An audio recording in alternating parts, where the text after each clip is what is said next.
আমি গানটার সঙ্গে আমার পরিচয় প্রায় 25 বছর আগে, 22-23 বছর আগে। আমার এটার সঙ্গে পরিচয় ঘটে বিশিষ্ট বাংলাদেশি অভিনেত্রী এবং বাচিক শিল্পী নিমা রহমানের হাত ধরে। উনি আমায় প্রথম বাংলা বলে ব্যান্ডটির অ্যালবামটি দেন এবং এই গানগুলি আমি শুনে মুগ্ধ হই। পরবর্তীতে বাংলার অনেক মেম্বারের সঙ্গে আমার বন্ধুত্ব হয়, সেটা সায়ান হোক কিংবা আনুষে যিনি গানটা গেয়েছেন তিনি হোক।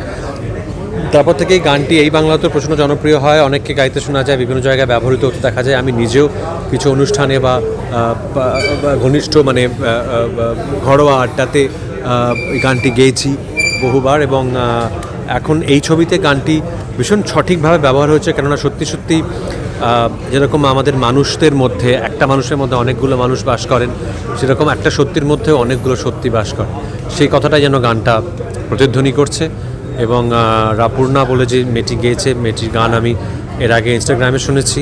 ও যে এখন সিনেমায় গান গাইছে, অত্যন্ত আনন্দের খবর। ঋতুদার এই ছবিটা করার তুমি বলেছিলে, এই তোমার চরিত্রটা, সেটা কি কোথাও গিয়ে একটা চাপ ছিল? চাপও ছিল না, একটা মাথাতেও ছিল না, ভেরি অনেস্টলি। জবে বোধহয় 10 বছর আগে শুনেছিলাম ঋতুদার কোনো সময় করার কথা হয়েছিল। আমার কাজ, আমাকে একটা ব্রিফ দেওয়া হয়েছে চরিত্রটা নিয়ে, সেই অনুযায়ী আমি কাজটা করেছি।